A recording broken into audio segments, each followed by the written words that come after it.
John Maynard Keynes, un nom qui suscite autant d'admiration que de controverses.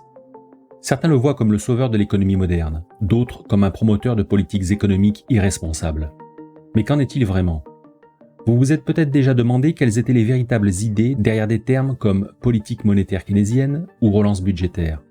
Était-il vraiment en faveur d'une intervention massive de l'État dans l'économie ? Ou y avait-il des nuances que nous avons perdues en cours de route ? Et qu'en est-il de ces idées sur la scène internationale ? Keynes a-t-il vraiment jeté les bases d'un nouvel ordre monétaire après la Seconde Guerre mondiale ? Dans cette vidéo, nous allons faire plus que simplement gratter la surface. Nous allons plonger profondément dans les textes originaux et les recommandations de Keynes, ce que d'aucuns appelaient avec ironie les ordonnances de Keynes.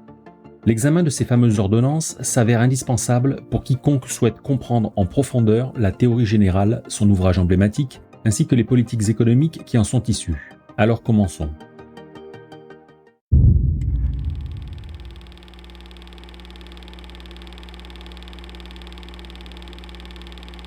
Keynes a acquis une grande notoriété pour ses idées sur les politiques monétaires internationales, notamment sa critique du retour à l'étalon or et son plan présenté à la conférence monétaire de Bretton Woods.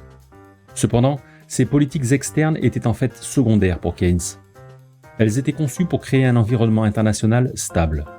Cet environnement stable était considéré comme une condition favorable ou permissive pour la mise en œuvre réussie de politiques internes visant à stimuler la demande effective au sein d'une économie nationale.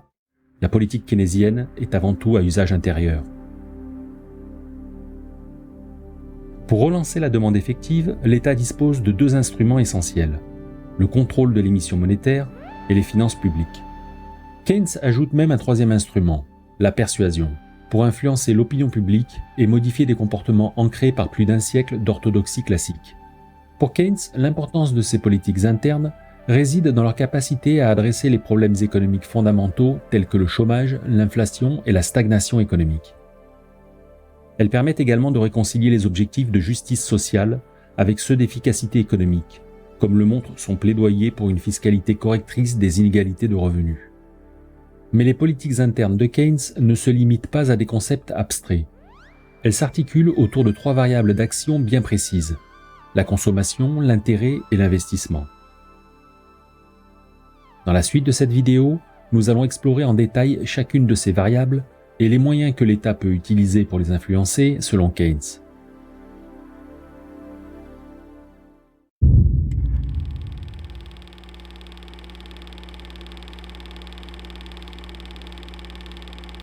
Pour encourager la consommation ou dissuader d'épargner, ce qui revient au même en définitive, Keynes comptait beaucoup sur la persuasion pour influencer l'opinion publique. Il s'est montré un critique impitoyable de l'épargne autant qu'il a pu. Il a même appelé à l'euthanasie du rentier. Il prenait en exemple les penseurs mercantilistes des XVIe et XVIIe siècles qui considéraient la consommation intérieure comme un moteur de la croissance économique, contrairement aux économistes classiques qui voyaient en l'épargne un moyen de financer l'investissement futur. Dans son ouvrage de 1931, Essai sur la persuasion, Keynes fait référence à la fable des abeilles de Mandeville pour illustrer l'idée qu'une épargne excessive est néfaste à l'économie et qu'une plus grande consommation est au contraire bénéfique. Dans la fable des abeilles, Bernard Mandeville, un philosophe et économiste du XVIIIe siècle, décrit une ruche prospère où les vices privés contribuent à la vertu publique. Dans cette fable, la ruche est en déclin lorsque les abeilles deviennent vertueuses et cessent de consommer de manière excessive. Mandeville suggérait que la consommation, même si elle pouvait être considérée comme un vice à l'échelle individuelle, pouvait avoir des effets bénéfiques sur l'économie en général. Dans une intervention radio-télévisée de 1931, Keynes s'est même adressé directement aux ménagères pour les encourager vivement à participer aux soldes. Il soulignait que les prix n'avaient jamais été aussi bas et que c'était le moment idéal pour faire des achats en grande quantité, notamment du linge de maison, des draps et des couvertures. Il expliquait que ces achats donneraient plus de travail aux Britanniques, stimuleraient la croissance, contribuant ainsi à la richesse du pays. Mais la persuasion n'était pas le seul outil pour relancer la consommation sur lequel Keynes comptait. Ayant constaté que les ménages à faible revenu avaient une propension marginale à consommer plus élevée, ce qui signifiait qu'ils étaient plus enclins à dépenser une livre supplémentaire reçue plutôt qu'à l'épargner, il encourageait le gouvernement à redistribuer la richesse des ménages à revenus élevés vers ceux à revenus plus faibles. Cette fiscalité correctrice des inégalités de revenus permettait, selon lui, d'augmenter la quantité d'argent dépensé dans l'économie, stimulant ainsi la demande globale. Selon Keynes, cette redistribution permettait également de concilier justice sociale et efficacité économique. Pour Keynes, la consommation était donc une variable d'action cruciale pour relancer la demande effective. Il a proposé plusieurs actions pour stimuler la consommation, allant de la critique moralisatrice de l'épargne à la fiscalité correctrice des revenus. Après avoir discuté de la consommation, passons à présent à un autre instrument essentiel dans la boîte à outils de Keynes, le taux d'intérêt.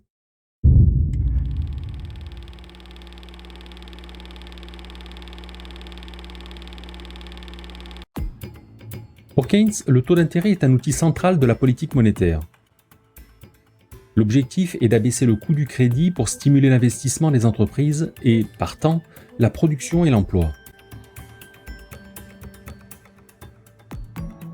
Dans une économie où le taux d'intérêt est élevé, seuls les projets d'investissement ayant une efficacité marginale du capital très élevée sont entrepris, car ils doivent surpasser ce taux d'intérêt élevé pour être considérés comme rentables. En abaissant le taux d'intérêt, on abaisse le seuil de rentabilité, ce qui rend plus de projets d'investissement attractifs en termes de rendement attendu.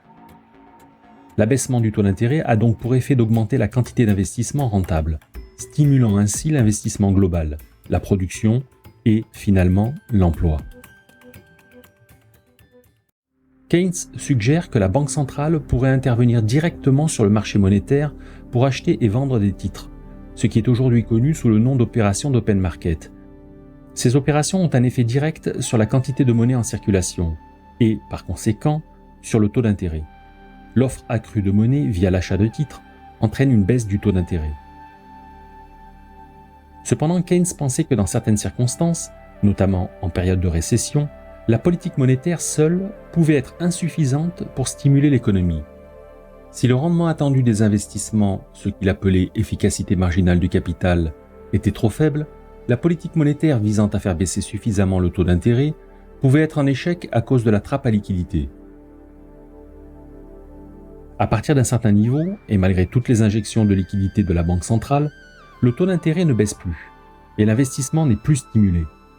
Les agents économiques préfèrent simplement accumuler ces liquidités supplémentaires plutôt que de les dépenser ou de les investir. Pour dépasser cette contrainte, Keynes a proposé l'idée d'une monnaie fondante. Le principe était simple. La monnaie perdrait de sa valeur au fil du temps si elle n'était pas dépensée ou investie. Dans un système de monnaie fondante, la monnaie en circulation serait frappée d'une date d'expiration ou soumise à une taxe périodique. Cela signifie que, si vous déteniez cette monnaie sans la dépenser, elle perdrait de sa valeur, soit par dépréciation directe, soit par l'application d'une taxe. Pour Keynes, si la politique monétaire s'avérait inefficace, l'État devrait alors intervenir directement en augmentant les investissements publics pour compenser la faiblesse de l'investissement privé. C'est le troisième levier pour relancer la demande, l'investissement public.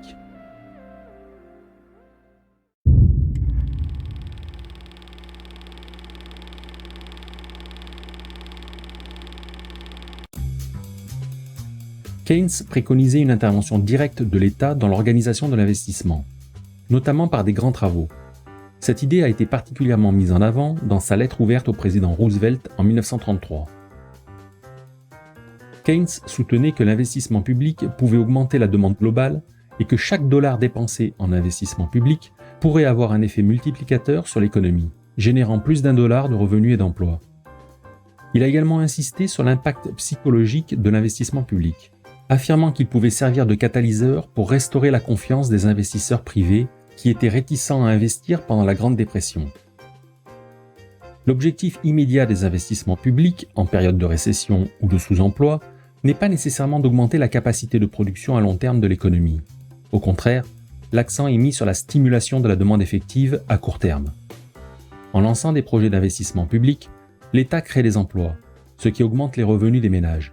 Ces derniers, en dépensant leurs revenus accrus, stimulent la demande pour des biens et services, ce qui à son tour incite les entreprises à embaucher davantage, créant ainsi un cercle vertueux de croissance économique.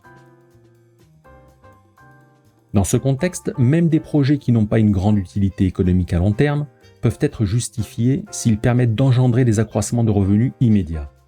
L'idée est que l'urgence de la situation économique, marquée par le chômage élevé et la faible utilisation des capacités productives, rend nécessaire une action immédiate pour stimuler la demande. De ce point de vue, la construction de pyramides, les catastrophes naturelles, la guerre ou simplement creuser des trous permettaient d'accroître la richesse. Pour financer ces investissements, Keynes était un fervent défenseur de l'utilisation du déficit public, surtout en période de récession. Selon lui, l'augmentation des dépenses publiques, même financées par l'emprunt, pouvait stimuler l'économie et, par le biais du multiplicateur, générer suffisamment de revenus pour rembourser la dette à long terme. Il reconnaissait que les investissements publics pouvaient théoriquement évincer les investissements privés en entraînant une augmentation des taux d'intérêt. Cependant, il pensait qu'en période de sous-emploi des ressources, les investissements publics peuvent en fait stimuler l'investissement privé en augmentant la demande globale. Il ajoutait que l'augmentation de l'offre de monnaie en parallèle permettrait de neutraliser d'éventuelles tensions sur les taux d'intérêt induites par l'augmentation des emprunts publics. Il considérait aussi la taxation progressive comme un moyen efficace de financer les investissements publics, tout en rectifiant les inégalités de revenus et en dynamisant l'économie. Enfin, dans des situations où les autres méthodes, telles que l'emprunt public ou la taxation, seraient soit inefficaces, soit politiquement difficiles à mettre en œuvre, il restait l'émission monétaire comme moyen de financement. Mais il est important de noter qu'il considérait la monétisation du déficit public comme potentiellement risquée et recommandait son utilisation avec prudence. Il était particulièrement conscient des risques inflationnistes et de la nécessité de retirer ces mesures une fois que l'économie avait récupéré. Selon Keynes, l'État devait donc jouer un rôle actif dans la promotion des investissements et ne pas se laisser entraver par les prétendus mécanismes autorégulateurs prônés par les économistes classiques, tels que le système de l'étalon or, qu'il qualifiait de relique barbare. Cela nous conduit naturellement à ses recommandations en matière de politique extérieure.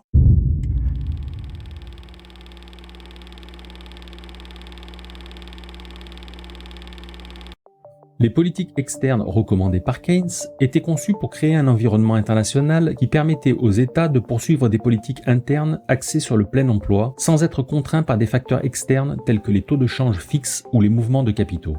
Keynes rejetait l'idée que les pays devaient recourir à la déflation ou à la contraction du crédit pour s'aligner sur les exigences externes car cela compromettait l'objectif de plein emploi. Il insistait sur le fait que chaque pays devait avoir la liberté de mener des politiques économiques qui visent principalement le plein emploi. Cela contrastait avec le système de l'étalon or, qui imposait des contraintes externes et limitait la capacité des gouvernements à mener des politiques fiscales, budgétaires et monétaires indépendantes. Keynes a alors proposé un système monétaire international en ce sens.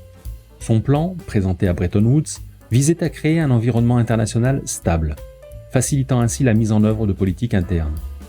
Il devait notamment permettre à chaque pays de mener la politique monétaire qu'il souhaitait en vue de contrôler son propre taux d'intérêt et d'atteindre ainsi le plein emploi. Le plan Keynes a été supplanté par le plan White, du nom de Harry Dexter White, le représentant américain à la conférence. Le plan White était moins ambitieux et plus en phase avec le statut des États-Unis en tant que principale puissance économique et détenteur de la plus grande réserve d'or. Il a conduit à la création du Fonds monétaire international et de la Banque mondiale, et a fait du dollar américain la principale monnaie de réserve liée à l'or. Le plan White était plus réaliste compte tenu des rapports de force politiques du moment, notamment la position dominante des États-Unis dans l'économie mondiale d'après-guerre. Cependant, il n'a pas complètement résolu certains des problèmes que le plan Keynes cherchait à adresser, notamment en ce qui concerne la flexibilité des taux de change et la capacité des pays à mener des politiques économiques indépendantes. En somme, la vision économique de Keynes est une révolution conceptuelle qui a redéfini le rôle de l'État dans la gestion économique. Ces politiques internes, centrées sur la stimulation de la demande effective par la consommation, l'investissement et la persuasion, visaient à résoudre des problèmes économiques fondamentaux tels que le chômage et la stagnation. Parallèlement, ces politiques externes, notamment son plan audacieux pour un nouveau système monétaire international, étaient conçues pour créer un environnement international stable permettant aux États de poursuivre des politiques de plein emploi. Bien que certaines de ces idées n'aient pas été pleinement adoptées, l'héritage de Keynes demeure une pierre angulaire de la pensée économique moderne.